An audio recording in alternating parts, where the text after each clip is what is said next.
Yeah. Hoy no más, el gato negro. Rubén Ramos with Bob Gallarza, que en paz descanse.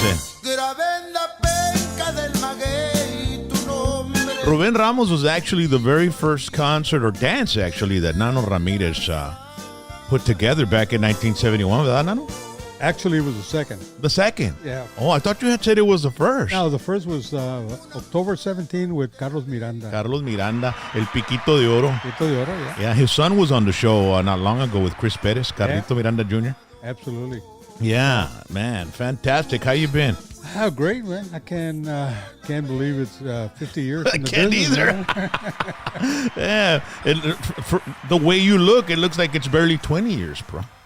Yeah, right. I mean, well, that's how I feel. Yeah. I mean, because I was at your birthday party when you turned the big 7-0. And that was a long, volá, se pasan los tiempos, ¿no? Yeah, it was 7 years ago. Yeah, it was 7 years. 77, en 3 años le pegas al ochentón, carnal. Hey, man. Well, you know, this year, 77, it's good luck. My family wants us to go to Las Vegas. Yeah. 7-7. Órale. Lucky 7. My dad, one time, we were talking to him, and he had a friend, or primo from Oregon. Le dije, ¿qué tantos años tiene? Yo creo que tiene 2-7. Le hace mi jefe. Hey, it's a good one. Yeah, tengo 2-7. But unfortunately, I can't go to Vegas. I got Randy Rogers in concert. Okay. My birthday party at McAllen Convention Center. But you can go to Vegas any other time. Yeah, exactly. Sure. I'll be 77 for a year, so.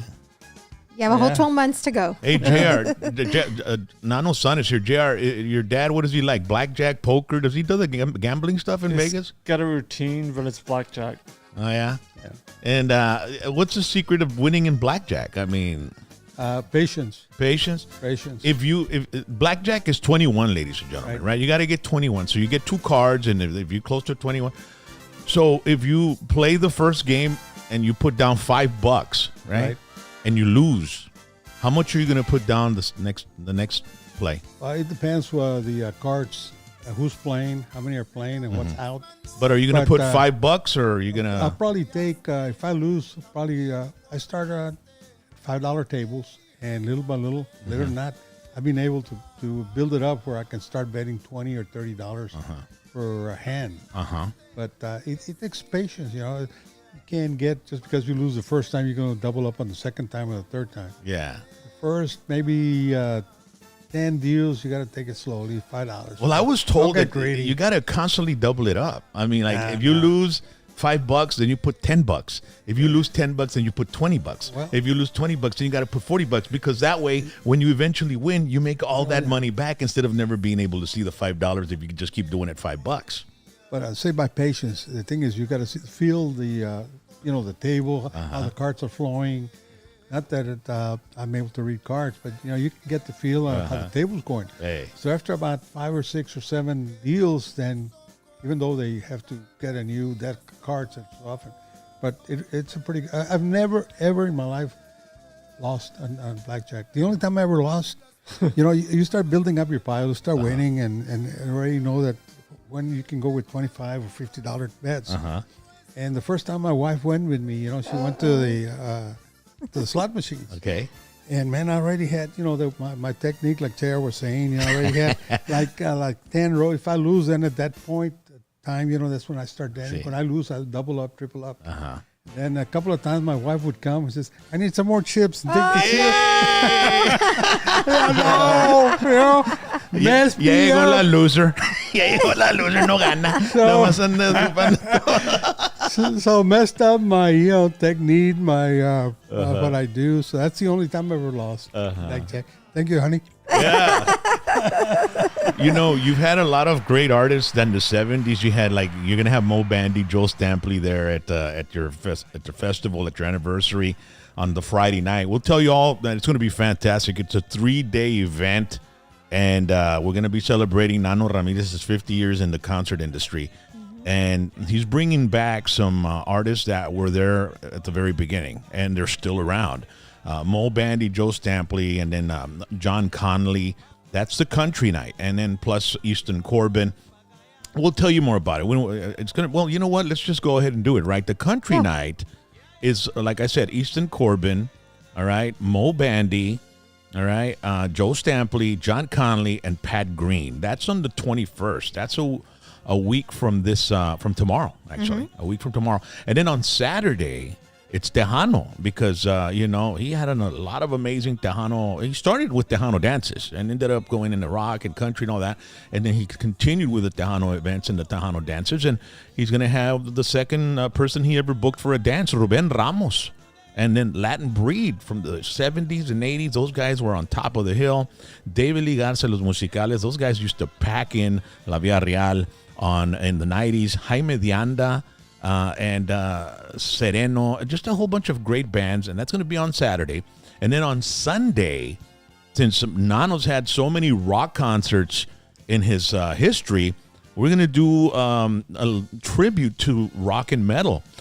Tribute bands, Slipknot, for Slayer, Anthrax, Megadeth, Metallica, Deftones, Iron Maiden, and then Whiskey D, my band, will be closing out the show. We'll be right before Slipknot, actually, because the Slipknot band, they've got so many props on stage, and it was going to be a little while after they take off their stuff and then we go on. So we said, you know what, they can go after us. I'd like to check them out. Those guys are amazing, Nano.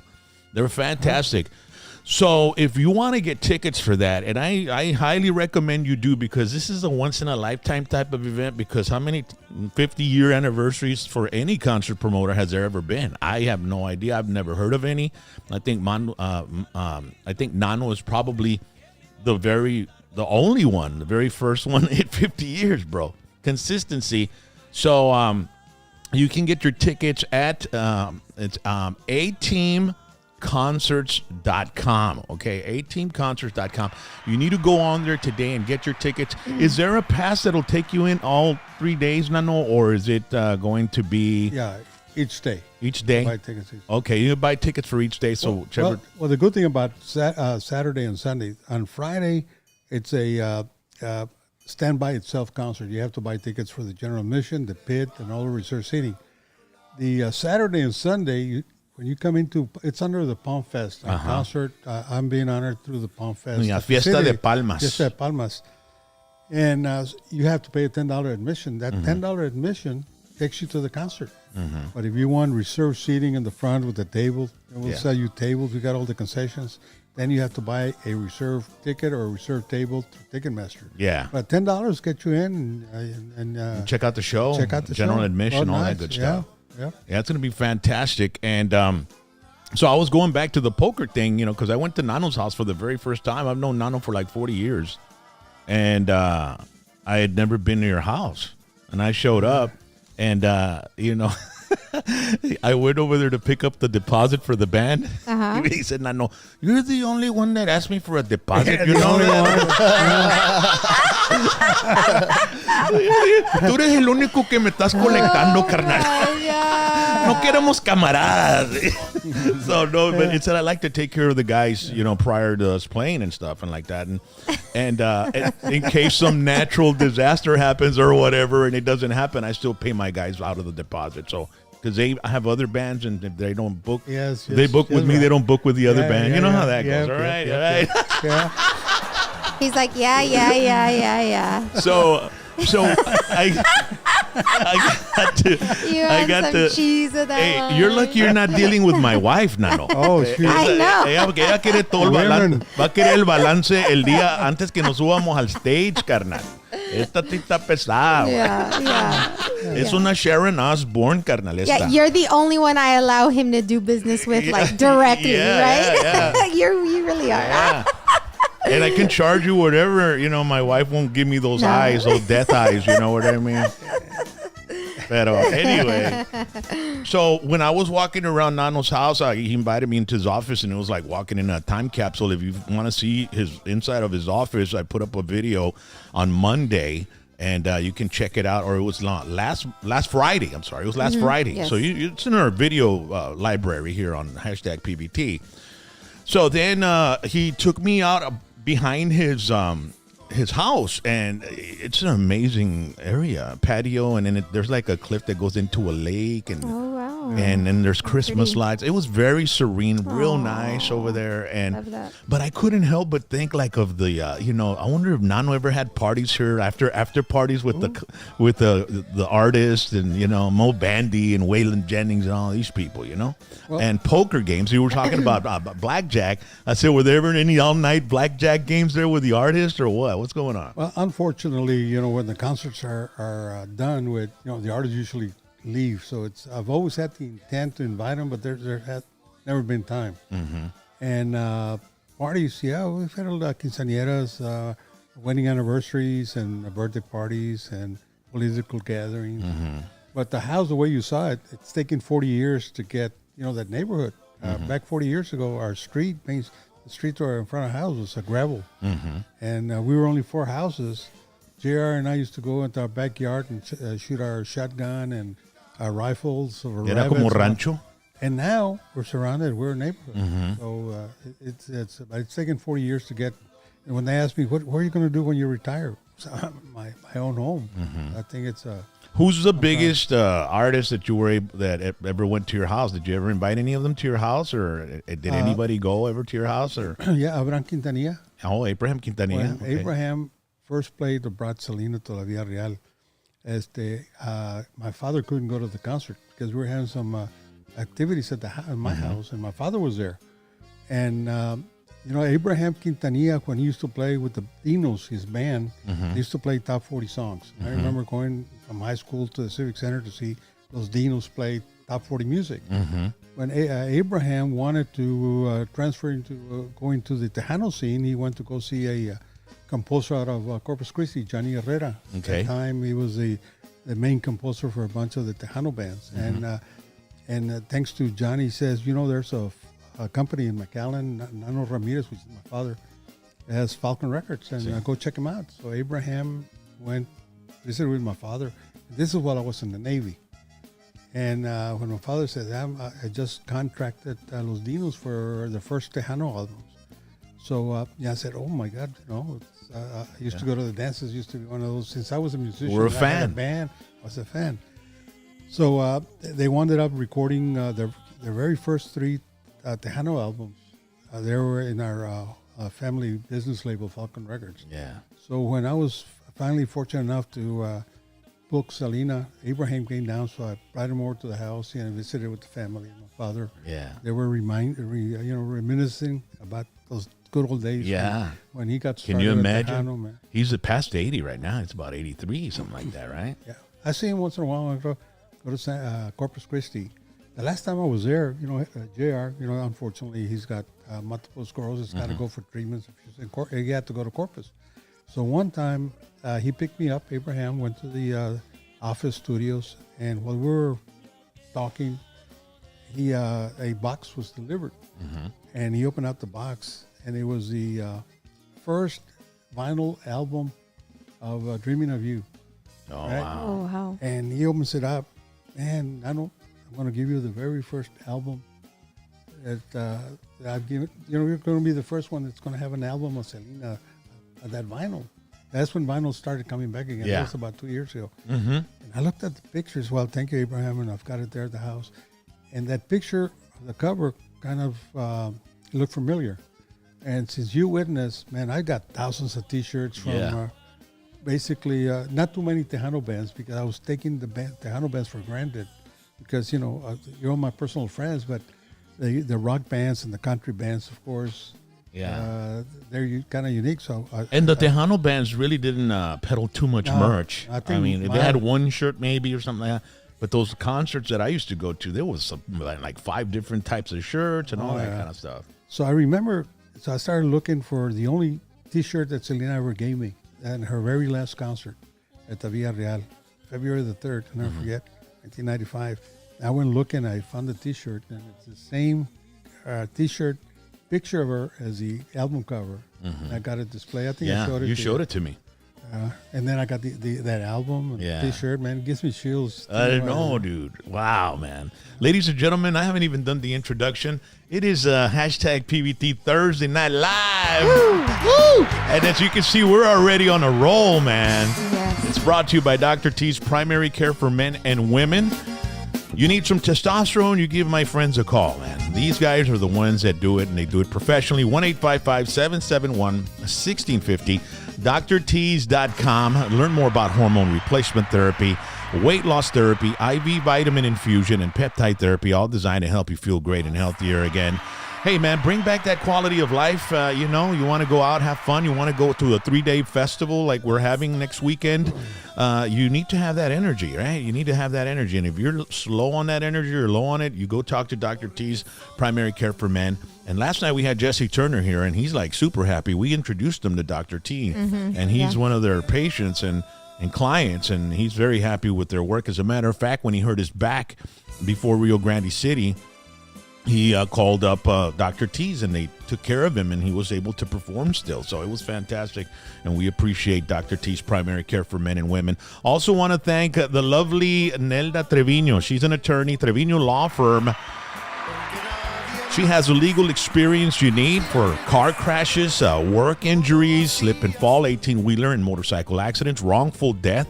Nelda's objective is always to get the best result possible for you. Now, she is one of the most experienced personal injury attorneys in the business and knows all the games that insurance companies like to play. She knows them. In order to avoid all pain, all their full compensation to accident victims, so she knows how to work with them and handle them and get you what you deserve. Nelda has been working in the legal field since the year 2000, so 22 years experience, even worked as an insurance defense attorney for several years, so she's got their playbook. And who wins with that? You do. So you give them a call and tell them that hashtag PVT sent you. Once again, it's Trevino Law Firm, attorney Nelda Trevino. She'll be here with us the first week of November, so you can get to know her on a personal level, along with her husband, who's a real good friend of mine, Manny. Salud pa Manny. Órale. Hi. All right. So when I was walking back into the house from the backyard into NANO'S home, Yeah. olía toda madre, babe. His wife was on the stove there at the stove cooking up some food. And ¿Arroz con pollo? Parecía como pollo con arroz, pero olía toda madre. Dije, chinga, llegué a tiempo. But man, she's still cooking up a storm, bro. Oh man, she's got our family. It's got me spoiled. The best like spaghetti or lasagna or anything she makes. When I eat them at the restaurants, they don't compare to her home cooking. Yeah. It's amazing. And last night she hadn't made it in a long time. She made pig's feet with wow. beans and soup. Dale. Oh man. Yeah. I was, I get full. I don't eat that much anymore. But last night I ate one extra pig feet, and I said, "Man, I shouldn't have eaten that." Of course, the Alka-Seltzer, but Estabas durmiendo en vez de snoring, estabas going. It was worth it. yeah. And then you go into his house, and it's like Halloween. The Halloween spirit is all over I the want to place. see. His wife has, because we were walking, and there's like a swimming pool, and there's like, it looked like another apartments or something over there back there. I say, yes, those apartments, que son? No, and it goes, that's storage for all my wife's seasonal stuff. Oh my I'm god! like, holy moly, dude. I was Wow. like, what the hell? Is she a teacher by any chance? Because my wife, she's probably going to need a couple of houses also. For all of my stuff. Yeah. But then you walk into the house, and the Halloween spirit is amazing in there. That's awesome. And the nutcrackers that she has that are Halloween nutcrackers, man, that's really awesome. They're not just Christmas, they're Halloween, man. She's been collecting a lot of stuff, I huh? can only imagine. Oh, 50 years. Yeah. Oh my We've god. been married 53 years. How long does it take her to put that together inside the house? No, It takes a couple of days. Yeah. 2-3 days. When she was still working, it would take her like Weeks, at night. I'm sure. About a week. And when she Yeah. gets started, don't even get in her way. yeah, absolutely. Yeah. man. Yeah. Right, JR? Mom, you want any help? Get away from me!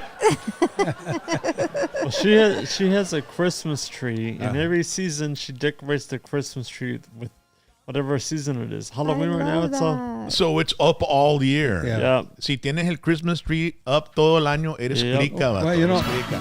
I take credit for that because I would have to take down the Christmas tree every Christmas. Hey. And it was a pain in the butt to do it.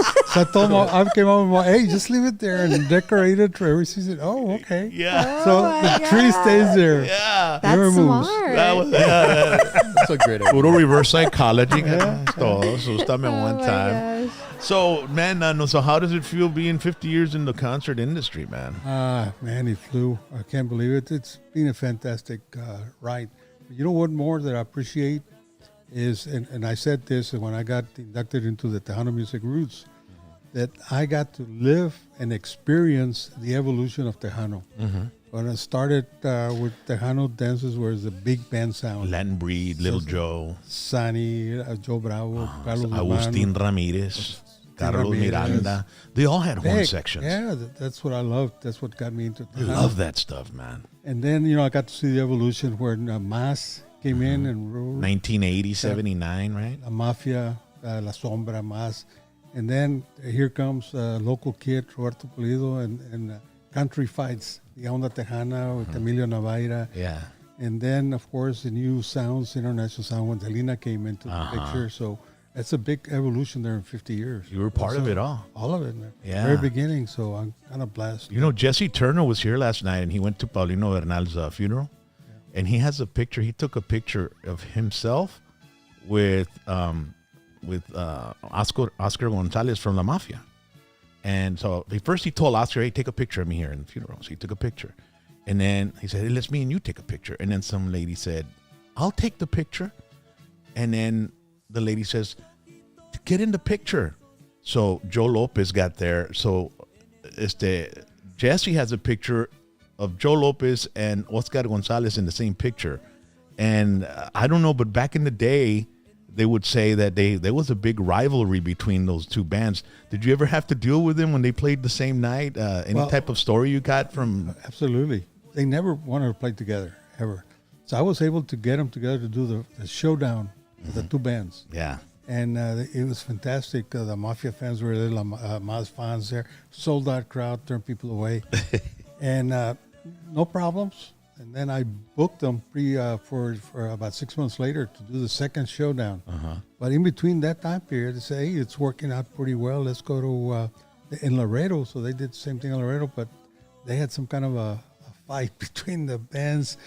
And that was the end of... it was a road crew, and they were all there. Yeah. They agarraban, bro. Yeah. And, I don't know if they really got physical, but it got pretty nasty. And so I'm proud that I had probably the only... showdown between those two legendary bands. You have the only showdown between those two legends, and Jesse Turner has the only picture with those two guys in one picture. That's crazy? History, man. That's history, man. He said, I'm not going to put it on social media or nothing. I'm going to print it out and frame it, But Joe Lopez, who brought in more people on their own? Was it Mas or was it La Mafia? La Mafia, La Mas, Selena, Emilio. Yeah, but who? All of them, the same thing. I would sell out at 2,500 when I had, seating and tables. Occupancy is 2,500. So all those shows were 2,500. As a matter of fact, I have video of La Villarreal Convention Center, which is the venue that he opened in 1976, 77? 77.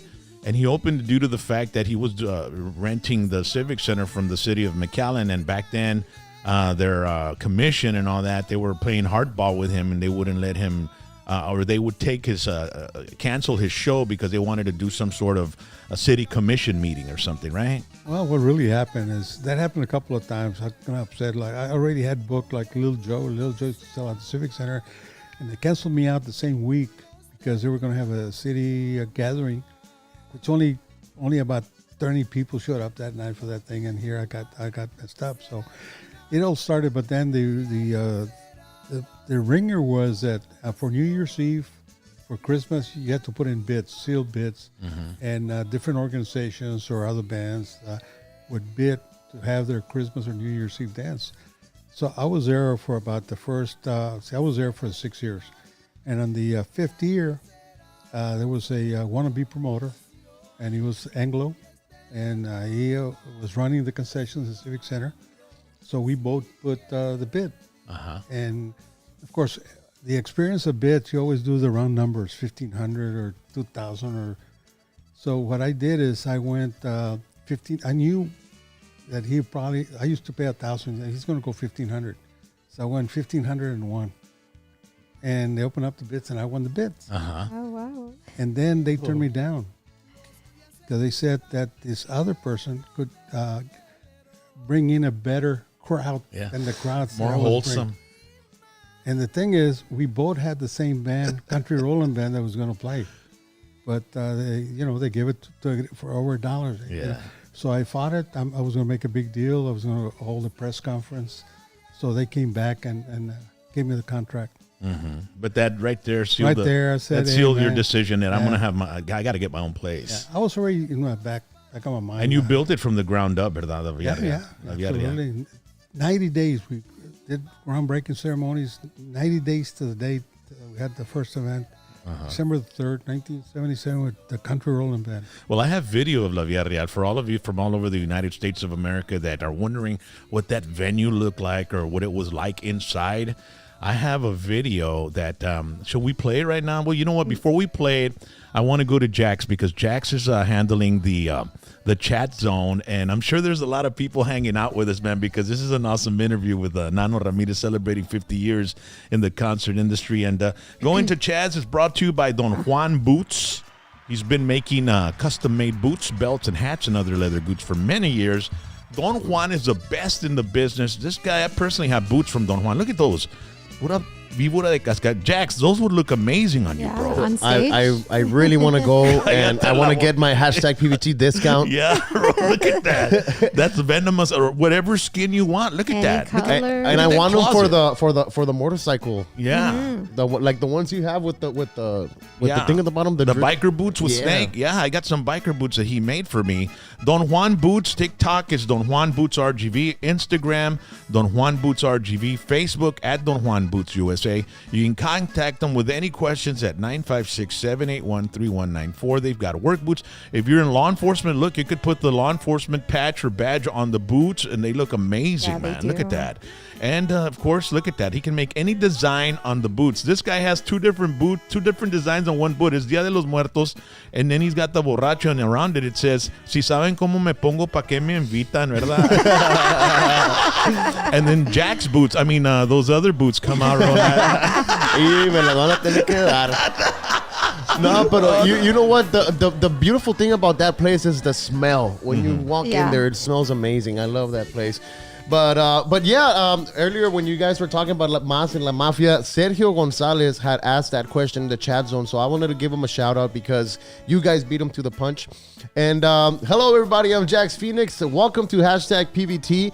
I take care of the chat zone here. A little bit of what I do. I am a professional musician. I play lead guitar and I sing for Venomous. I am a professional photographer for Phoenix Photography, and I am a sneaker enthusiast. So I want to give some shout out. Eres un multi-entrepreneur, Yes. la boca. Puras, hey, you got to hustle in this world. There you go. And you want the American dream. And that you do, my I friend. hustle a lot. I do hustle And besides that, he's part of the hashtag PVT team also. Yes, I was about to get to the fourth one. Hashtag PVT, chat zone enforcer / So we got people watching from all over the United States, and I want to send a shout out, first of all, to Julius Devi, who's watching from Tulsa, Arizona. Hello, Julius. I got Bobby Digital. I'm going to go a little bit faster because it's a lot of you. So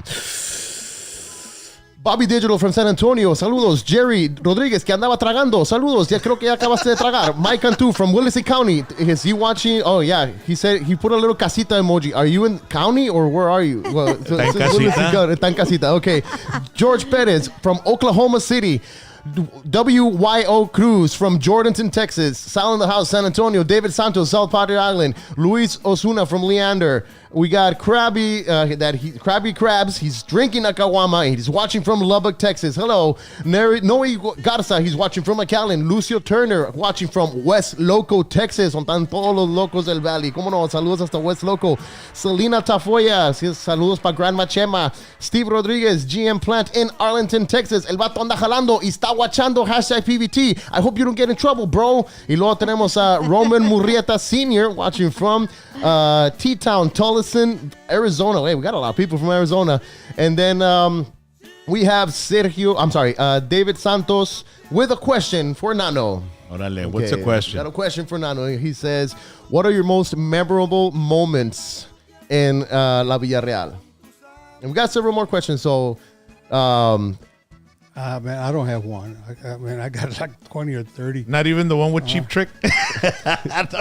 Oh, that's JR. Yeah, that's JR's favorite. You can ask him. That's his favorite moment. This picture rated X. Eso no podemos hablar aquí, carnal. You know, Did we ever talk about that Cheap I Trick don't story? think so. I don't even think know so. what you guys are Well, talking about. JR was a kid, right? How old were you, JR? 8. I was young. Was that the most memorable moment of the Villarreal for you? Well, my first concert there was Peaches and Herb and Cheek. Oh, reunited. Yeah, and exactly. It So- feels so good. But the first rock concert I wanted to go to was Cheap Trick because my dad got the tickets that day, and this is way, way before Ticketmaster. So he had to drop them off at a music store to sell tickets, and the guy that behind the counter asked me if I was excited. I go, I don't even know who they are. He's like, what? So he gave me an album of Cheap Trick. So I heard it, I liked it, I loved it. I asked my dad, can I go to the concert? He reluctantly said yes. I'm like, awesome. So I was so excited. So I go there, and I'm hiding behind the concession stand after the concert was over. And how old were you? I was probably 8. He was 8 years old. 8 years old. I was young. Y because andaba en un pinche rock concert, carnal. Like, esto me ganó a mí. I had to hold the hand of this girl that worked for my dad. I had to hold her hand the whole concert for security. Anyway, so after the concert was over, I went to snack by the merchandise table. I was hiding under the merchandise table, and someone from the band, I don't know who they were, I didn't recognize them, but they were with the band, sickum with t-shirt, pants all wet. So I'm like, okay, well, he's walking to the merchandise table with 2 girls, and one of the girls starts laughing. The other girl pulls his pants down. Well, Hey, JR. Back.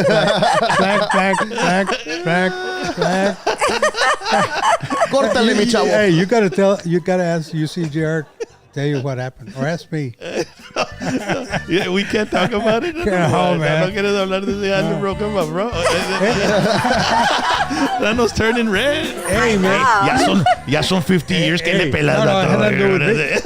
I'm concerned for you, man. Your licensing.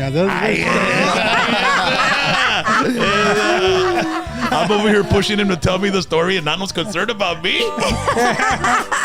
That's it. You man. know, That's it. Nano, I ride a motorcycle without a helmet, carnal. I mean, what do you? I mean, come on. I mean, you think I'm afraid of this? So you were 8 years old, and the girl starts laughing and pulls his pants down. When she pulls his pants down, everything came out. Everything came out. It's in his birthday suit. So I jumped up screaming. And this was inside the Villarreal? Yeah, they were selling By the t-shirts and merch stuff. table? Yeah. After the concert. Yes. After the concert, okay. So I told my dad the story, and I thought I had told him when it happened, but apparently I guess I didn't. Because I never heard the story. I go, what? I never told you the story?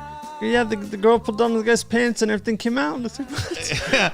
Well- and then the girl started, doing what the girls do to groupies do to rock stars, right? And JR, the punchline is that he said they didn't know what was going on, but I think they liked it because they had smiles in the He faces. liked it.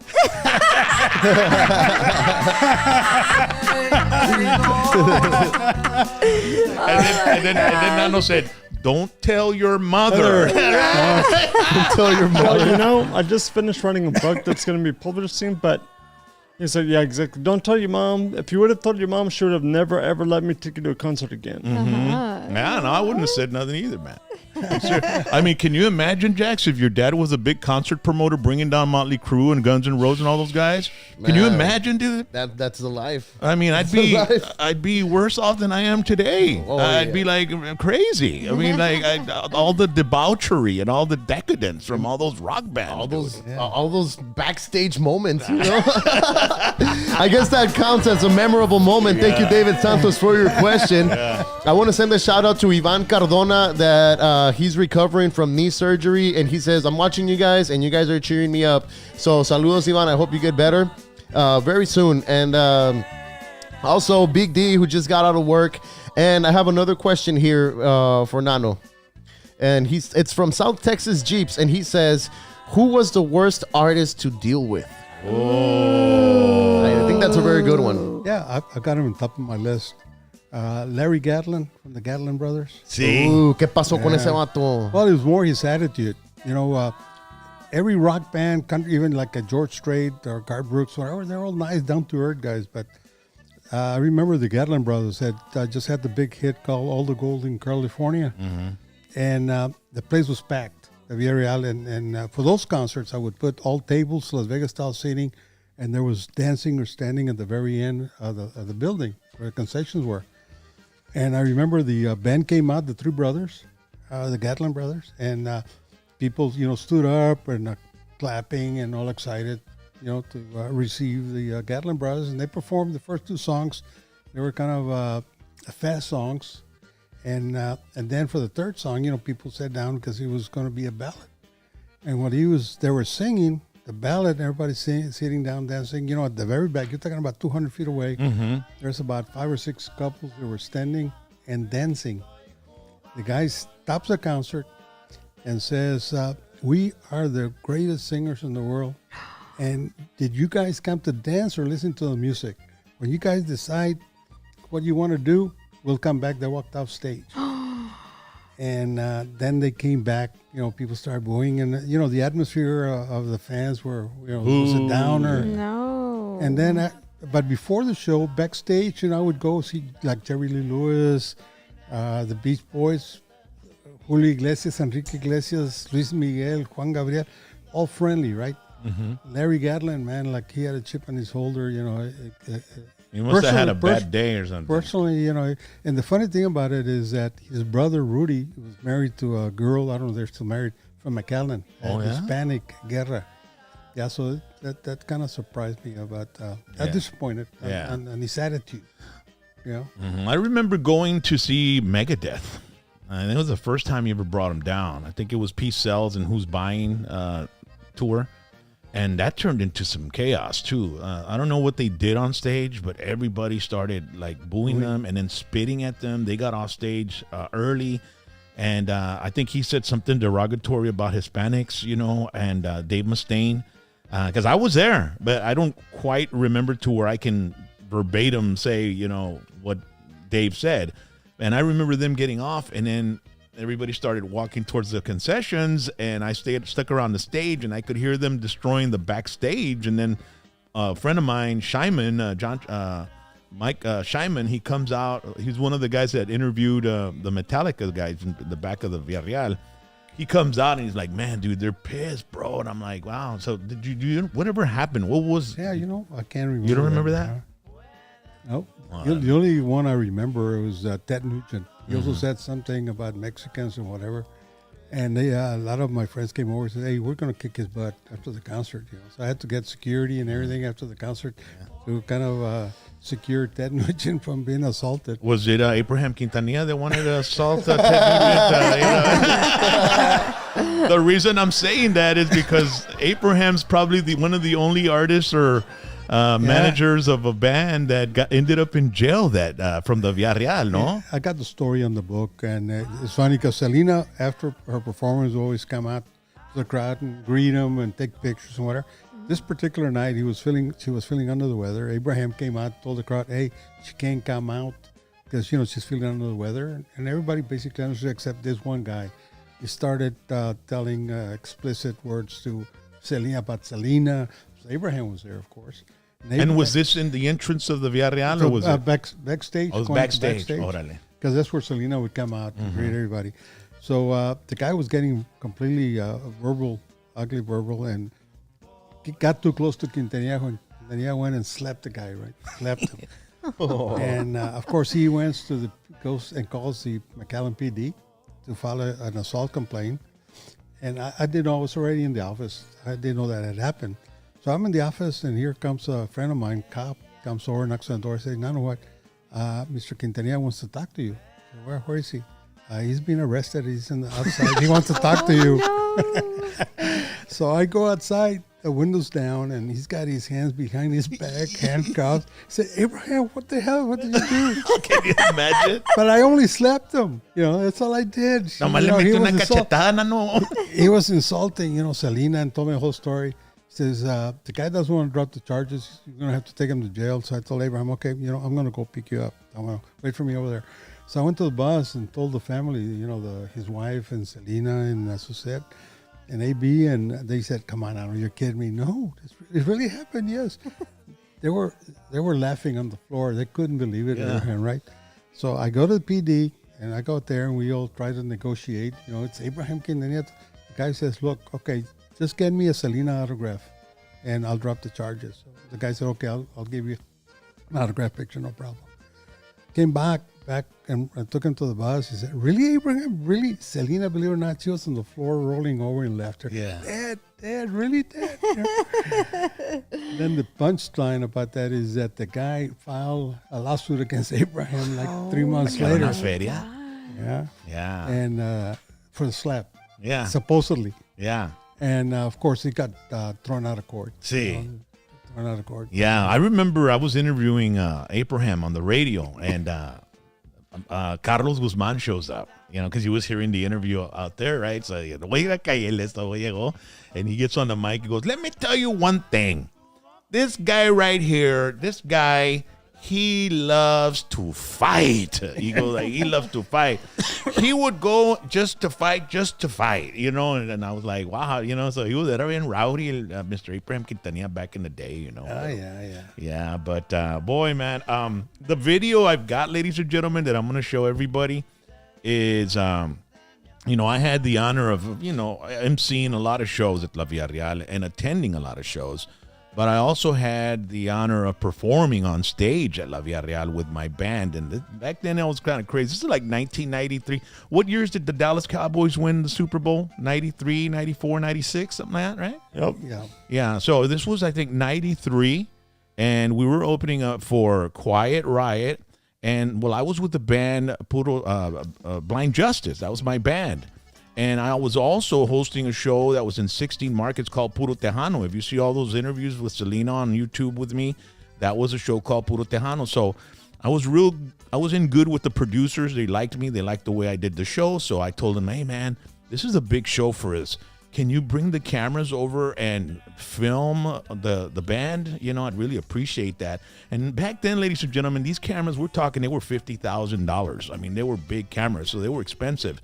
So these guys show up to the concert, and boy, I have like a 30-minute show, but what I'm going to show to you right now has never been seen, okay? It's not on YouTube, okay? And it's part of my collection, okay? And I'm going to show it to you, and you're going to look at me, you're going to see me, and you're going to realize how crazy I was back then, all right? So let's check it out, ladies and gentlemen, so Nano can see his Villarreal Convention Center. I don't know, do you have any video of the convention center from the inside? Oh, man. No? Unfortunately. Well, But this is the old Villarreal before he got remodeled. Yes, this was the 2000. original Villarreal. Okay. I mean, this is the original, because it didn't get remodeled till like 99 or something like that, right? 98. 2000. Yeah, and then it turned into the Harley Davidson shop. Yeah. So check this out, and at the end of our show, I walk into the audience, and it's just really cool. Check it out.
talk to Jay.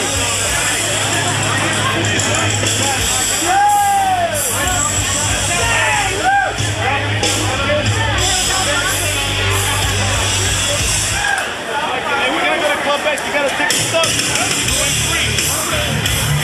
I'll see you there.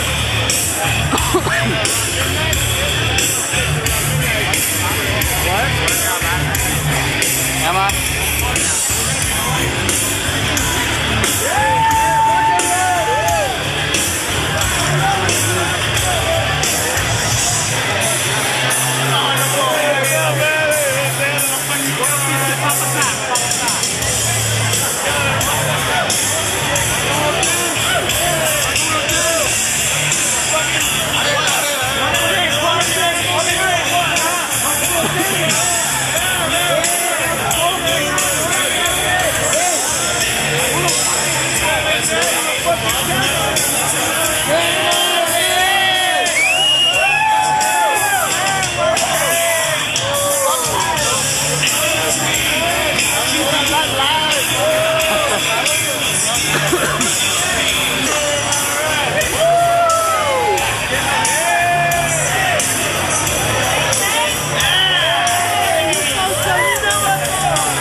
Oh my God! As you can see, there's no more hair there, folks. It's gone. You were reeking all the glory there. What did you think of that, man? Oh, what an awesome memory, man. Man. Did you, man? When you saw the inside of the Villarreal, man, what came to your mind right there, bro? I can't speak. Oh, man, it's emotional. That's crazy, no? 30 years of my life. That was my baby. Yeah. That office right at the entrance of the door to the left, ahí sentadas tú. Yeah. Lucy was in the little ticket booth area. She was the one handling. Nada se le pasaba a Lucy. Hombre, nada. She was a pit bull, man, when it Yeah. came to like, hey, taking care of business and making sure nobody took advantage of you, man. Yeah. I mean, she was there. And then Carlos Guzman's wife and Carlos Guzman. He had name some of the crew that were there helping you back in the day, Yeah, man. and they were there for almost all 30 years. Unfortunately, Lucy passed away, and that's when Melba, Carlos's wife, came over and took her place. But had Raymond, at DBA, Roger, he used to sometimes sell tickets at the box office. When people used to complain over the phone, whatever, I want to talk to the manager at the box office. His name is Raymond. He says, ask for Roger. No, there's no Roger. So it became his nickname, Roger. There was Polo. Polo's still around. Yeah, still kinda Polo. helps us out. Yeah, he was a lot. He took care mostly of the stage area and stuff. Oh, no, he was the concession guy, right? Well, this is a funny thing. Lázaro Megret, the international concert promoter that we did probably the majority of all the international shows, Juan Gabriel, Luis Miguel, all of them. He's from El Paso and Cuban. And the very first big shows that we used to have, you need runners, you need spotlight operators, take care of security. What do runners do? Runners. They run and get you whatever you need, or for the band. They They're go actually- pick up the band and bring the band and take care of the band. And the band was always asking, go get me some underwear or condoms to the store or M&M's or whatever, and there's the runner. Yeah. Or get me some It's Red Bull. un gopher. Yeah. Órale. Too. And I would, Lázaro would say, hey, where's the spotlight operators? And I would call Polo. He would is the one that get me the spotlight operator. And then he said, hey, I need securities here. I would say, Polo. So he went out for runners. Polo was in charge. He was in charge basically all the labor. And so when Lázaro and I get together, he always brings it up. Da-da-da, Polo. Da-da-da, Polo. Polo, Polo, Polo. Yeah. And of course, You had Oscar at the back door as a security. Oscar was a character, man. I gave him the nickname Se Me Hizo Fácil. What a Because kid. he was always blow it, man. La regaba todo el tiempo. All the time. I don't know why I kept him there so many years. Says, Oscar, how come you did that? Se me hizo fácil. Jesus Christ. That was his excuse every time. Yeah. So I nicknamed and then on the I book. was mad with him because he didn't let me into the King Diamond concert. I didn't have any money and I really wanted to go in, and I was like, just let me in, bro. Everybody had already gotten in, right? And He was tight about it. And then later on, No se le hizo I fácil. wasn't in radio. I Yeah. wasn't in radio, so nobody knew me yet. Yeah. I was just a kid wanting to be at a concert, And then later on, we became friends. He was always backstage, and he was handling the back door, and you know what I mean. So, pero no se le hizo fácil esa noche, carnal, conmigo. My maintenance crew from day one, they started a couple of months, fixing up and cleaning the Villarreal. The whole family, a couple got married and had 6 daughters, and they all worked at the Villarreal. All of them.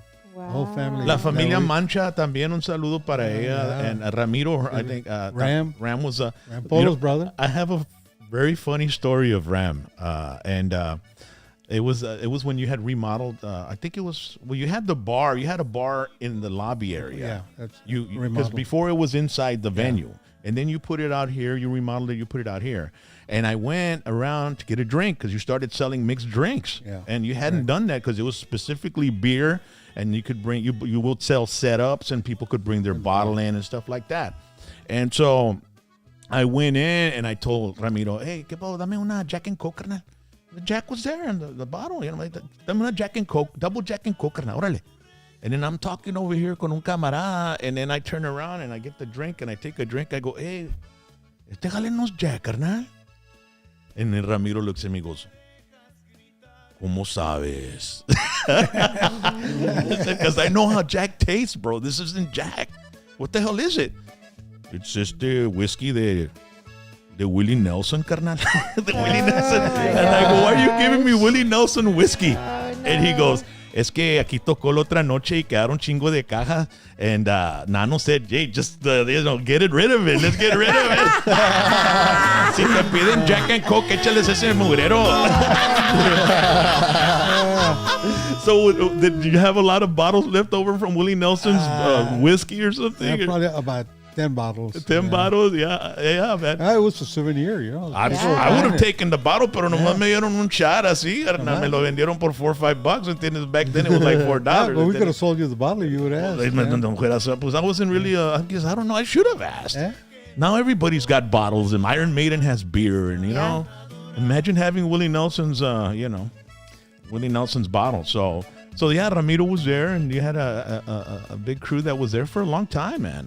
Through your whole history. The Quintanilla family of security, they were there from day one. Oh, yeah, los de la, ¿cómo se llama? El Toro. El Toro. Ajá, oh, no, me Beto and David.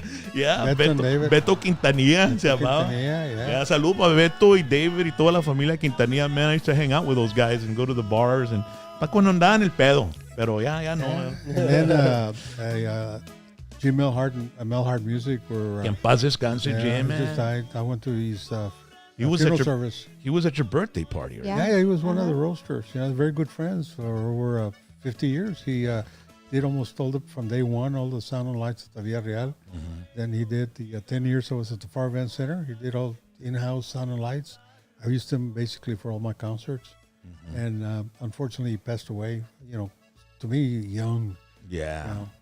Yeah, man. I mean, Melhart's, I remember Melhart's when it was there on Tamarack and in that little plaza. Yeah. And then it moved on over there by close to across from the HEB. But Melhart, man, I mean, he definitely Great kept guy. a lot of kids with musical instruments and training them. And yeah. He's a legend with the high school bands.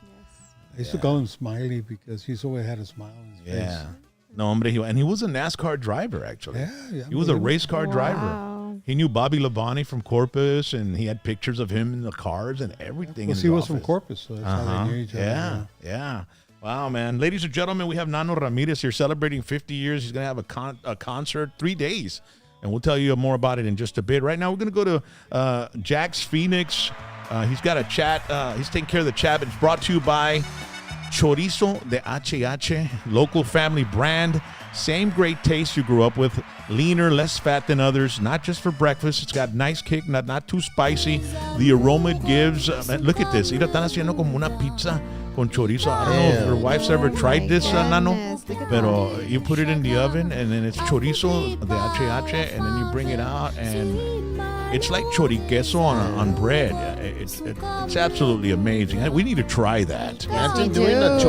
chorizo lasagna. Nobody's tried that. Yeah, no, they probably have. If you go to their Instagram, they do a lot of recipes. Do you have the? You still have the video there, babe, of the barbecue pit? Or Yes, I put do. that one on. Mira nomás este. This is the way to do it, man. I mean, when you turn the pit on, the Cowboys are playing. Put some chorizo in there, and then put some sausage and some cheese, some fajitas, and then make that choriqueso, and then you slice up the Ooh, that looks Oh my amazing. God. the sausage, and then una tortita, ira con fajita y choriqueso. No me cállate la boca, chera. Oh, man. Damn. You can find it at Charlie's Meat Market, Ruben's Grocery in McAllen, Aguilar Supermarket, Salinas in Mercedes, Lord and Mo's in Harlingen, A.V. Lopez, 7 stores, Carniceria del Valle, 5 locations, and also at all the junior supermarkets now. So if there's a junior supermarket close to you, stop by, grab some chorizo de HH. It's the best. So, Te voy a decir Jax. como me dice la pumpkin. Qué rico se mira ese chorizo.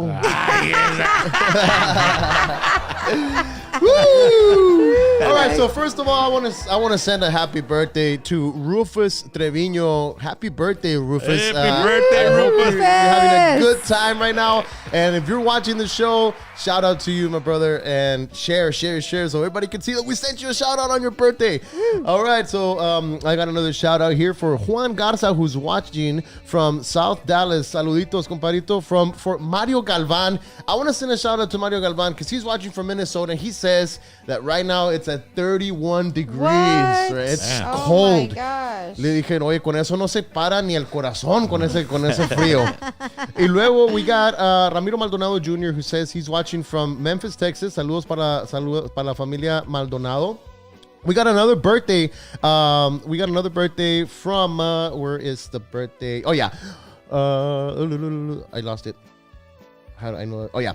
I have a birthday here for Delma Munoz. Her daughter's having a birthday. Veronica Perez from Adrian, Michigan. Oh yeah, Hey. Michigan is far away. We're getting Yeah. people from all over the United States. That's right. And that's amazing.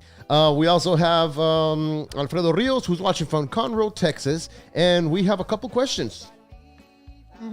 Okay, from Gon Cantu.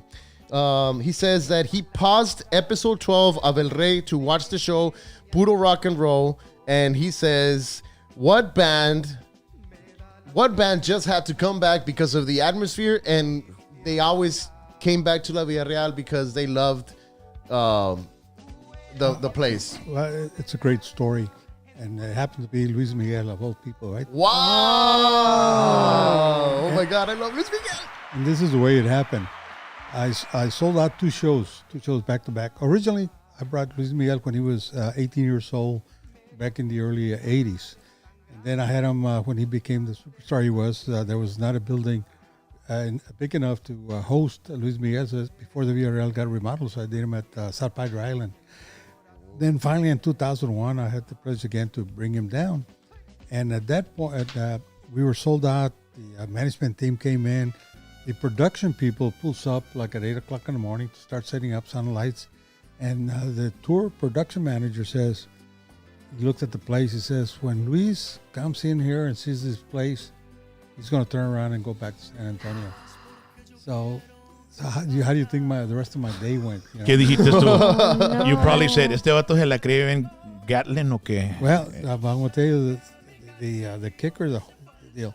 So I was concerned and nervous, and his management team came in, they set up, we greeted, there was no problem. Nobody had ever said anything again.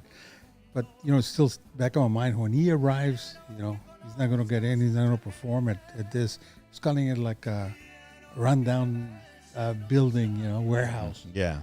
And so he was flying in from San Antonio. I remember I have 2 days back to back. And I could hear when I sent the runners to go pick him up on limos and go to the airport. And I'm listening there, management, he's on his way. And when he's about 5 minutes away, he calls in. The band starts playing because he doesn't go to the dressing room. He would arrive and go straight on stage, and after his performance, get off stage, get on a limo, and leave. Like Elvis left the building. Yeah. Well, Luis Miguel left the building. Yeah. So here I am again. Completely shit on my pants, man. When he arrives, what he's gonna do? So he comes in, music starts, he starts singing. He said, okay, at least I got tonight over with, no problem, no refund, nothing. Just to see what's going to happen for tomorrow. Because he wasn't going to stay in McAllen. He was going to fly back to San Antonio and then come back. Well, he performs, and about halfway, he says, first of all, let me backtrack a little bit. That was the end of the tour, world tour. He had been in Europe and all over the United States. A couple of weeks before, he had played in New York. And the thing is, he never spoke to the crowd. He never would say a word. He would just go perform, hello, New York, and that's it. And he got sick in the Madison Square Garden, and he finally, for the first time, spoke then, look, I can't sing, going to refund. So they were surprised that actually Luis Miguel spoke to the crowd. Mm-hmm. So, and then they were telling me the horror stories that when Luis Miguel goes on stage, everybody had to be looking down. Don't look at him, right? And he doesn't high-five people, nothing, kind of. Bien diva el vato de madre. Yeah, diva, right? Yeah. So all of a sudden, I'm with the management and these managers, tour managers in the office. We're settling the first night. All of a sudden, they hear somebody on stage talking, and they all concerned. They all got up. Get security. Let's go to the stage. And we went. And it was Luis Miguel. He said, man, I love this place. Man, I like this. Up close and personal. I'm going to play here till, they kick me out. And people went bananas. Wow, He man. says, man, I want to come back. Oh, I'm coming back tomorrow. So if you all want to come back, of course, the show was sold out. When the show was over, he high-fived the crowd, his band members. And then everybody was shocked. He was so happy. He got in the limo. He rolled down the window. Some more people were leaving early because, the traffic. He was yelling at the crowd, thank you, thank you. Never, ever, according to staffing, never, ever done it. He gets a limo, doesn't, acknowledge anybody and just goes. Then the runner calls me after the show. He says, you're not going to know what happened. He asked me to stop at a convenience store. I was the driver. You were the driver, right, Jer? And tell him what happened. He wanted to stop to get a beer. I'm driving to him to the airport, and he's like, I want to get a beer. So I took him to the store to get a beer, and he got down himself. Told no one to get out of the car. He was going to get the beer himself. So he gets down and gets the beer himself. He's all happy, all smiles, in good mood. I was like, oh, man. Wow. You should have told him, let's go pick up some chicks, Luis. Something, man, So isn't that an amazing story? Yeah. That's an amazing That's story. great, man. Wow. The credit to the Villarreal. Yeah. Yeah. By the way, Nano's got a book out. Show him the book, Nano. Now, this is a book that is documenting the history of La Villarreal Convention Center. And it's an amazing book, and it's something that everybody should have in their collection if you remember the days of the La Villarreal. And inside, Nano has documented every single event he had at La Villarreal. And this one's from 1977 through 2008. Well, this one. That one's the last 10 years. Well, this is just a sample at the beginning. Yeah, I had, unfortunately, the book that I wanted to do on one book, and this format could only hold so many pages, so I had to do it the first 10 years, second 10 years, and then the third 10 years. Yeah. So the book that is being printed for the general public to if they want to buy it or whatever, it's going to come out a little smaller. Yeah, it's a paperback edition. Yeah, and it's going to be in on this side. They still couldn't put all three 30 years. So at 20 years in the first book, and volume 2 is going to be the last 10 years. Where can they get it? Is it available to I mean, I'm sure there's a lot of fans watching right now that want that book, because inside he puts the flyers of the dances and the concerts. And I mean, if you can open it up there, look, I mean, this guy, he's got everything. Yeah, he's kept everything. I went into his office and I was blown away. I mean, look at all the dates from the very beginning all the way. And Every there's month, pictures and bodas, quinceañeras, bingos, political rallies, country, rock, boxing, yeah. And it goes on and on. And there's a picture in there. Look. Hey. Yeah. That's you. I opened it up. We've got that picture. Put that picture on, babe. This is the picture he's pointing at. It's Iris Hinojosa. Okay. And then the guy next to Iris with the big mustache, he was a radio guy. I don't quite remember his name. And then that guy with the leather jacket is from the Nasty Boys of wrestling. No, it's actually me. I was like, no, that's then, you. And then Nano looks real mafioso there, He right? does. Parece cartel el vato ahí, ¿no? What do you mean I look like one? I am one. Looks like straight out of that show Narcos from Netflix, huh? Yes. Yeah. And then Jose Luis Villarreal. and then next to Jose Luis, the guy in the very corner with the cowboy hat and the vest, that was Johnny Casillas. That was Emilio Navaira's road manager. Emilio's brother-in-law also. Yeah, his brother-in-law. Emilio was married to his sister, and that was his ex-wife. But boy, man, that was a good night. I think that was we were giving you some sort of honor for having so many dances for so many years. That must have been like the 20th anniversary. It was like 97 maybe. Or something like that. Close. Yeah, it's somewhere around. Since we got a couple of rock and rollers, I just opened it up. Can you imagine in this particular year? Kitty, Mudvayne, Sepultura, Anthrax, Queensryche, Brujeria, Superjoint Ritual. That's Pantera singer, Evanescence, Typo Negative. Wow. This is in the 90s. So this is the second. This is the second edition. The 90s and the 2000s. This is 2003. Yeah, and. 17 gothic and metal and rock shows, man. Mm-hmm. And then in the 80s, he had Guns N' Roses. He had Alice Cooper, Mahogany Rush, AC/DC, the late 70s, Judas Priest, Motley Crue. I mean, he had everybody there at the Villarreal. And a lot of times they'd come and play at the Villarreal, and then after they'd play here, they'd like blow up like Guns N' Roses, and they never returned again. I mean, these guys look what happened to Garth Brooks. I paid him $1,200, and now he's commanding $2 million. Wow. George Strait, I had him for 10 straight years. Started at $6,000. Yeah, and there's Kenny Chesney. There's so many country acts that got to start at the Villarreal. And most of them basically lost money paying them $5,000, but now it's unbelievable. Wow. Yeah. And if you look at the very first pages of the book, I got itemized all the rock bands, country, Tejanos, and I got every single date that all the rock bands played, every single one of them. And I think at the end I itemized that the Villarreal in 30 years we had like 4,600 events. Yeah. And you got Wow. and he's got contracts for every wedding, quinceañera, graduation dance. He's got everything documented. Wow, that's crazy. And this book, is it going to be available at the 3-day concert that you're going to have for your 50th anniversary? Well, I just got these 3 books yesterday, and I gave them to my printer. He's going to try his darnest to have me like 40 or 50 copies. Shoot, they're going to go fast, dude. I mean, especially if you take it Saturday night with all the Tejanos there, man. You're going to want that. Well, I hope I still have some left. Yeah. Well, I hope I sell at least one. Yeah. And no, you will sell one, man. I mean, more than one. I mean, you'll sell all of them. Oh, yeah. Yeah, for I mean, sure. I want to buy one, let's look at the very last. Ahí está, ándale. The very last 2 pages. Of And the it book. says, I did it my way, above the 50th Book of Nano anniversary picture.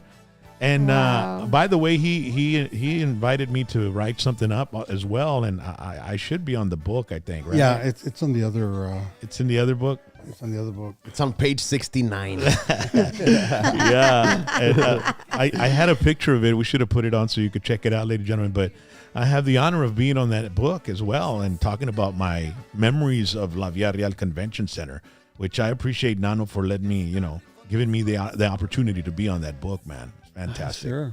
And ladies and gentlemen, it's going to be a 3-day event. We'll talk about it. Do we have any other questions, Jax? Or Yeah, well, just a few little shout outs here. JC El Jefe, I think he's trying to compete. He says it's 23 degrees on Fort Greely, Alaska. So Oh, wow. stay warm, compadrito. And I got another question here. Oh, yeah, Belinda Adames watching from Orange Park, Florida. Hello to Orange Park, Florida. Jesse Rocha watching from Washington State. Home of the Apple Valley, saludos. Mr. and Mrs. watching from Fort Myers, Florida, saludos. Hi. My compadre Randy Cerda, San Antonio, saludos. Marco A. Ramirez Sr., saludos. And saludos to my compadre Lupe Lizondo, whose birthday is going to be this weekend. And I have one more question for Mr. Nano, and this is from YO Cruz, and he says, ask him what's his best advice he would give to someone starting out as a promoter. I was going to ask you, Nano, because when you mentioned the wannabe, quién sabe qué, I was like, how many wannabe promoters have you ever ran into in your hundreds, career, I'm sure. man? That's a good question. 50 years. I got to say, I'm close to 100. Yeah. Yeah. So I tell everybody that asks me that question, don't get into it. Don't. Get your money. I was lucky enough that I had a real successful business at right time where I could fall back in rentals, quinceañeras, bodas. But it's kind of hard when you're just dedicated. What's helping me out here after the Villarreal is que I do country rock. I got my caps, and I do international stuff. Alejandra Guzman, I did Paulina Rubio, those kind of events, and a lot of rock and especially country. But when you lose one, it takes you 3 or 4 concerts just to make up the loss. It looks greener on the other side of the fence, but at the end of the day, there's so many factors to put on the show nowadays with sound, lights, stage hands, production, catering, hospitality. It's a logistic nightmare. Yeah, exactly. So I was going to ask you, do you think you would have made it 50 years if you hadn't built La Villarreal? No, I don't think so. Right? I think that's what really, really cemented you as one of the premier promoters down here, is because you had your own venue. Yeah, And you were able to do it there. Yeah, And you had your exactly. beer sales and your liquor sales. Yeah. And you could charge the artist, a percentage of the merch as well. And then you could rent it out. And I mean, that was an amazing thing for you to do. I've always been independent myself, and then when JR got out of the university, this is a real university, Texas Tech, and he became a right hand man, and so we're the family, and then we combined remodel and operated FAR Event Center for 10 years, City of FAR. But we had a lot of deals with the city where they made it like my second home, so I didn't have that much to risk to go rent a venue to do concerts. My risks are when I go to the arenas, you got to pick the big bucks. That's where you take the big name artists. But right now, the only reason I'm surviving, even without the FAR Event Center anymore, it's shut down. I got myself with a new group. I call them the young guns, that are amazing in social media. And we call each other the A-Team. And that's shout out to Nestor Garza, Carlos Castillo, and my right hand there is Richard Novello. And the four of us, we complement each other, and we all do different aspects to promote an event. The young guns, Nestor and Carlos, are unbelievable with the social media, and they go out in the streets, posters, flyers, they sell tables. So it's been a pretty good combination. I don't have 100% of the pie anymore. I got 25, but the volume, we've been doing an average of 10, 15, 20 shows a year. We all got together. And you don't have all the headaches of everything. You get to split it around. So they call me the administrator. I do I get the contracts, I administrate, I do the settlements. I do the settlements with the artists and ourselves. And the other guys got their jobs, what they do. So we definitely complement each other. Why did you sell La Villarreal, bro? I mean, I always wondered about that. I mean, I know Harley Davidson probably offered you some good money or what, or did you think it would have been better to be without it and still continue as a promoter? I mean, what was going through your mind when you decided to sell La Villarreal Convention Center, man? Technically, I didn't sell it. Okay. I got shut down by the city for noise ordinance. No, And it got more complicated than that, red tape, bureaucracy. Yeah, and then at the same time, I had, hot spots, Funtime Pizza. And then noise ordinance, you were out in the country, dude. I mean, it's practically out in the country. Why would they even do that? Well, politics, somebody. Was there somebody had it out for you or what in the city? Well, it had to do not only with the VRL ordinance, it had to do with hot spots. And there's another long story. That's a bar, a club, because you've been in the club business as well, yeah. Yeah, well, not to brag and not to be modest, but the last page, I didn't really get into it, the very last page, but I'm calling myself the Godfather Of entertainment. in South Texas. Yeah, I would agree with that. I had the Funtime Pizza before the Chuck and Cheese. Of course, the first nightclub was Starship on 10th Street and converted into South Dallas, and then Blame It on Rio. And of course, I had South Dallas for 20 years. That was a big nightclub. success, Wow. man. And then I had the very first commercial gyms in the valley. Oh, yeah. Workout fitness centers in Brownsville, McAllen. That's right. Now there's a gym in every corner. Yeah, that's true. I had the very first concept of a sports bar, 23rd Street Sports Pub. I and used to Grill. go see WWE pay-per-views there. And now there's a sports spot concept in every corner too, Yeah. just like the gyms. Uh-huh. But the if anybody experienced the 23rd Street Sports Pub and Grill, every piece of furniture or fixtures and whatever is all sports orientated. I had bleachers and running track, dart room, pool table, boxing rings where you had a reserved seating. It was just an unbelievable concept. And then I shut it down when I opened up Hotspots. And I still say Hotspot has been the very, there hasn't been another one like Hotspots. It's a classy first class restaurant, piano bar. They had the cowboy bar, had first class pool tables, had a amusement video games with golf simulator. Then I would host comedy shows and some rock show. That's where Robert Earl Keen started. And The outfield. who else? The outfield. Oh, The outfield, yeah. outfield Josie's played on there. a vacation. Yeah. And it's, ladies and gentlemen, it's now a pool hall. What's it called? Fast Eddie's? That's Eddie's. On Nolana. And that place, you pass by there Packed. on the weekend, it's packed. It's just a strip of clubs. Yeah, that was And Fast Spot. that's where you were. You started it out there. And also right there, opened up the second team disco in the history of the valley called the Alley, and didn't really last but a year. So I reopened it up as the Yacht Club. So the Yacht Club Was- built originally. That place on That's Monday nights was Yo me packed. acuerdo, I used to go. Tronco los Monday nights. in I that had club. I had a bunch of birthday parties at the Funtime Pizza. My parents when I was a little kid, I loved going to Funtime Pizza, and I remember there was one on the Expressway first, and then they moved it to Nolana. Nolana, Next right? to Hotspots. Yes. Was Hotspots, Funtime Pizza, and in the end, the Yacht Club. I love that place. I love going and seeing the monos play and everything. That was amazing. Nano had his hand in everything around here, man, right? Yeah, I didn't know he was Entertainment, the anything owner of Funtime entertainment. Pizza. Yeah, That's dude. cool. Wow.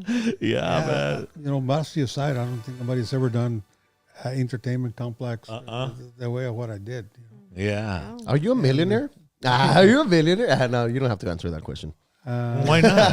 Why not? Do I have to Google it or what? I don't know. Maybe he's not comfortable Nano's net answering worth, that. right? It goes further than that. You know, the close in the Villarreal had to do also with hotspots. It's a long story. I try to keep it private exactly what had happened. If not, it hadn't been for a lot of legal factors. Whenever the Villarreal would probably be in operation. Every time when I go by the Express, I can't even look at the building. You know, it's so sad of what happened. What invested 30 years there. Yeah. Just because of political situations. Yeah, that sucks, man. And I did sue the city, and fortunately, it went all the way. It was going to go all the way to the Supreme Court, but we were able to settle. Them closing me down. Está bien. Wow. Well, at least you got something out of it, man. Yes. Yeah. But still, I mean, imagine if you still owned that place. Oh man, I dream about it. I always dream. Yeah. You know, like I was being interviewed one time when Jared we had his desk next to my desk in the office, and I was being interviewed. I had a speakerphone, and they said, "Well, Nano, how many kids you got?" And I said, "Well, I got 4 kids." And Jared was going by. I said, "I got 5 kids, 5 children." And Jared went by. "No, Dad, you got 4. You know, he's going bananas.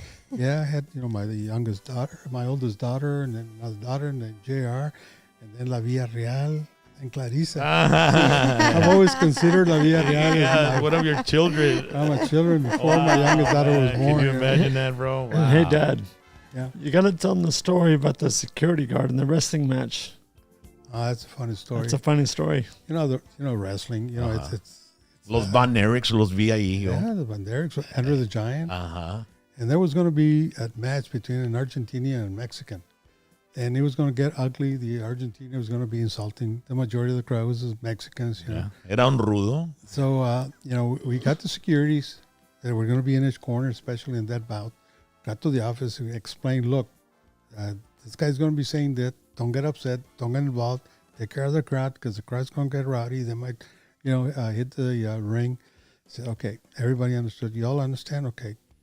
And the guy started, the bout started, and the wrestlers started, Mexicans smell, they don't take it bad. You know, all the insults, right? Yeah. And the security guard started getting insulted. He started yelling back. And, you know, I thought he was also being part of the act. Right? Yeah. before you knew it, he wanted to go on stage for real. I should have left him, thinking I was.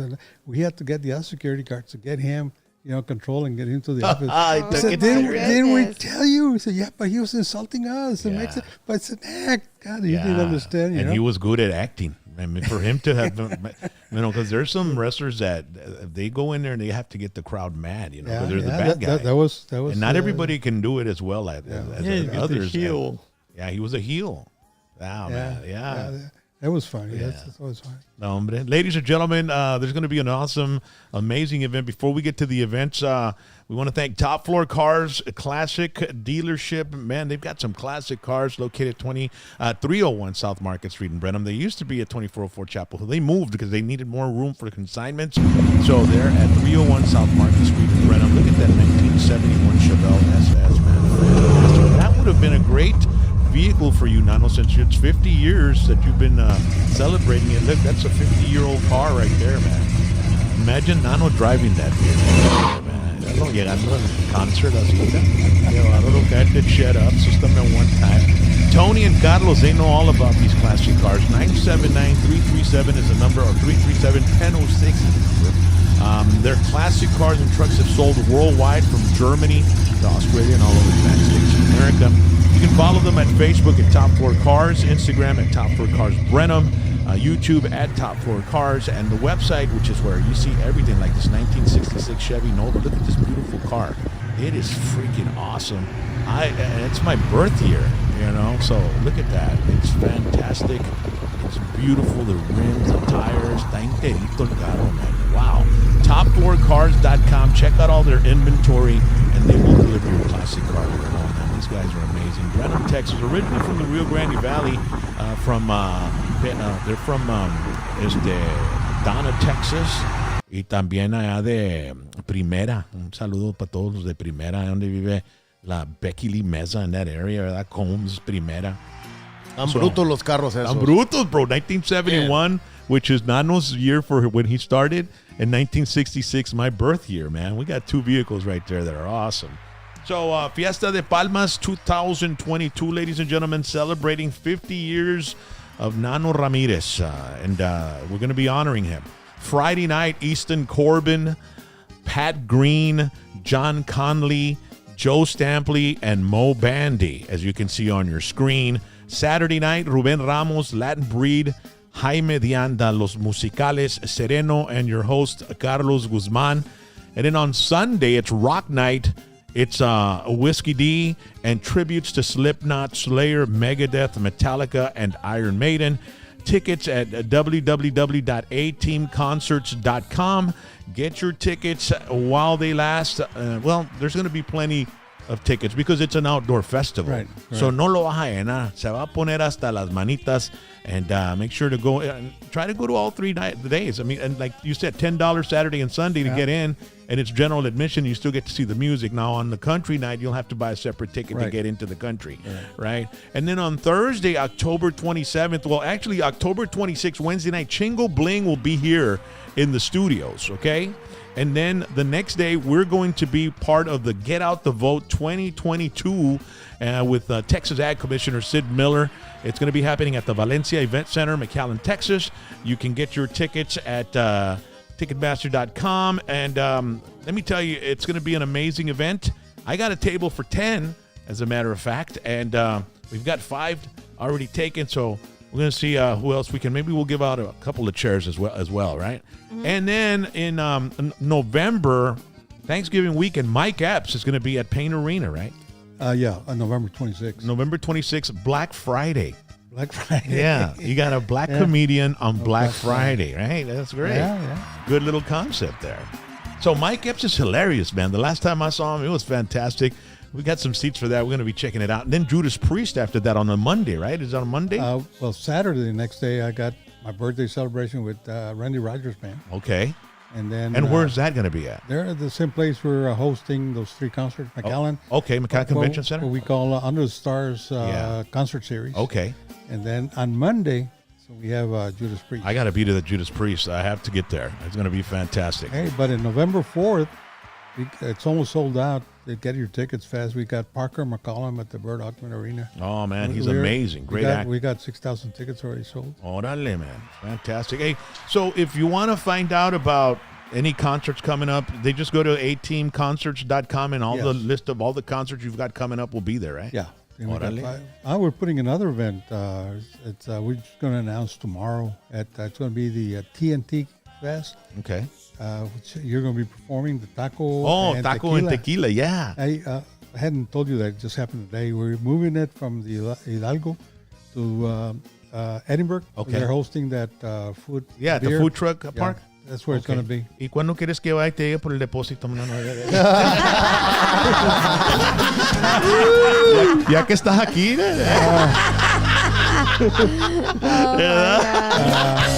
De todos, Rack, tú eres el único que me estás pidiendo el deposit.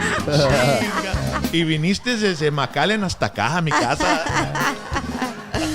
Yeah, I'm glad I did because I got to go to your house for the very first time. Fantastic. Yeah. All right, so ladies and gentlemen, we're gonna probably be staying up all night tonight because we've got some amazing. Andamos hasta el tronco de Krispy Kreme, ¿verdad? Oh my gosh. Hooked up. Our friend Jesse Tamez, who was a former manager of La Tropa F, is at Krispy Kreme, and look at him, man. He's right there putting those. Jack se paró por allá when he was coming out. I love it when they got the donuts coming Los through. agarró, esas son, las agarró de ahí, straight from the freaking. No, hombre, carnal. Llevé al jefe, vato, el diamante. But Rally knows that. Está la luz prendida. Es que hay donuts coming down the rail. Y párate. Yeah. Yes. I didn't even know that, right? Yeah. So we stopped and I said, Dad, when you buy one of these donuts, it's going to melt in your mouth and you're going to want to buy some. So he's got these, let me see here. Hold on. Yeah, those are nice. Yeah, look, I they got love the Halloween. Spider-Man. I like the Halloween ones. And there's a bitten one in there. Look, That's you. yeah, está mordida. Ya comencé yo. So we want to thank Jesse Tamez at Krispy Kreme. Sacate la da, Jesse, and we're going to bring you onto the show so you can tell us stories about La Tropa F when you were managing them. And we have a little video of Jax at Krispy Kreme. Oh, yeah? Let's see. Vamos a ver. Let's see. Órale, Rock. Talk to you later, brother. Give me a call, man, later. Esto. Órale, Carlos. It's literally a little video. All right. Were you going to say something else, Jax, before we leave? You showed me a paper. Oh, no. Yeah, it was just was about that. Krispy Kreme. Yeah. And, now that I got the attention again, just a shout out to my sister that finally had her baby, Julieta Aurora. Oh, congratulations. I like that song. That girl, Julieta Venegas, she's an amazing singer. Oh, Julieta yeah, she's Venegas. great. The old school, she's had like songs that were like 10 or 15 years ago. She had Yeah. a couple of great songs, right? In the 2000s, Yeah, man. Hey, ladies and gentlemen, we appreciate you joining us and supporting #PVT. And make sure to support our sponsors. You can follow me. I've got 3 different social media. On Instagram, I've got RocknRollJames, at RocknRollJames.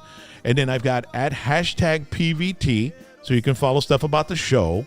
And then we have at Whiskey D Band, which I put up videos of all our concerts and all our content as well. And then we also are on Facebook, Whiskey D Band and RocknRollJames. I no longer have my personal Facebook. I've been restricted for like 20 years there. I don't know. they freaking don't even, no me deja pinche Zuckerberg solo, you know what I mean?